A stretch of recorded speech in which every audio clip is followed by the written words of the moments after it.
بسم اللہ الرحمن الرحیم۔ پیارے بچوں، آپ کو اسلامیات جماعت اول کی کتاب میں خوش آمدید، اور میں ہوں آپ کا مدرس ڈاکٹر ضیاء الرحمن سعد۔ پیارے بچوں، آج ہم دعا کے بارے میں پڑھیں گے اور جانیں گے کہ دعا کسے کہتے ہیں، اور روزمرہ زندگی میں دعا پڑھنے کے عادی بھی بنیں گے۔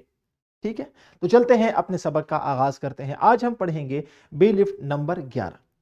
مجھے یقین ہے کہ آپ نے تسلسل کا یہ کام کر لیا ہے، اور اس کے بعد جو ہم SLOs پڑھیں گے، ذرا ایک نظر ان کو دیکھتے ہیں۔ آج کا ہمارا پہلا SLO ہے دعا کے معنی اور مفہوم سے واقف ہو سکیں۔ دعا کسے کہتے ہیں، اس کا معنی اور مفہوم ہم جانیں گے۔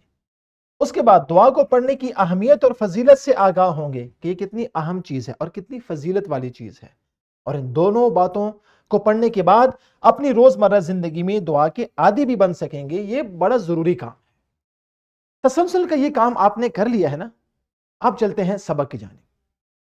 پیارے بچوں، یاد رکھیں، ہم سب نماز کے بعد اور روزمرہ زندگی میں اللہ تعالیٰ سے دعا مانگتے ہیں۔ دعا کا مطلب کیا ہے؟ یاد رکھیں، دعا کا مطلب ہے پکارنا، کسی کو آواز دینا، اور اللہ تعالیٰ سے مانگنے کو دعا کہتے ہیں۔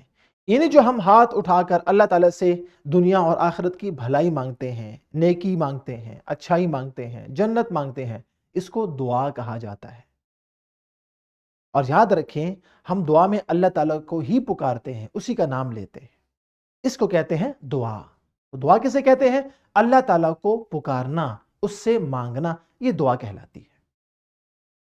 یاد رکھیں کہ دعا عبادت ہے۔ حدیث پاک میں آتا ہے الدعاء هو العبادہ، اور دعا کرنا اللہ تعالیٰ کو بہت پسند ہے۔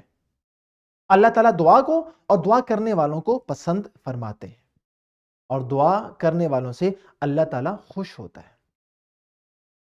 حدیث پاک میں جناب رسول اللہ صلی اللہ علیہ وسلم نے فرمایا الدعاء هو العبادہ۔ ترجمہ، دعا کرنا ہی اصل عبادت ہے۔ یعنی اب جو بھی نیک کام کریں تو اس کے بعد دعا لازمی کریں، کہ دعا بذات خود ایک عبادت ہے۔ پیارے بچوں، ہم نے آج کیا سیکھا؟ کہ اللہ تعالیٰ دعا کرنے والوں کو پسند کرتا ہے، اور ہمیں اس کا دعا کا حکم دیا گیا ہے، اور ہمیں ہمیشہ اللہ تعالیٰ سے ہی دعا کرنی چاہیے۔ دعا صرف اللہ تعالیٰ سے۔ اس کی وجہ کیا ہے؟ کہ دعا صرف اللہ تعالیٰ ہی قبول کرتا ہے، کوئی اور دعا قبول نہیں کرتا۔ یہ تھا ہمارا آج کا سبق۔ اب جلدی سے اپنی کتاب کھول لیجئے اور مرکزیت کا یہ والا حصہ اساتذہ کی موجودگی میں اس کا مطالعہ کیجئے، اور اس کے بعد آپ نے تدریسی جانچ کرنی ہے جو کہ آپ کی کتاب میں ہی موجود ہے، اور آپ نے کمرہ جماعت میں یہ تدریسی جانچ کرنی ہے، اور نکھار کا کام آپ نے گھر میں والدین کی مدد سے کر کے کل اساتذہ کو آپ نے دکھانا ہے۔ اپنا بہت خیال رکھیے، دعاؤں کا اہتمام کیجئے۔ فی امان اللہ۔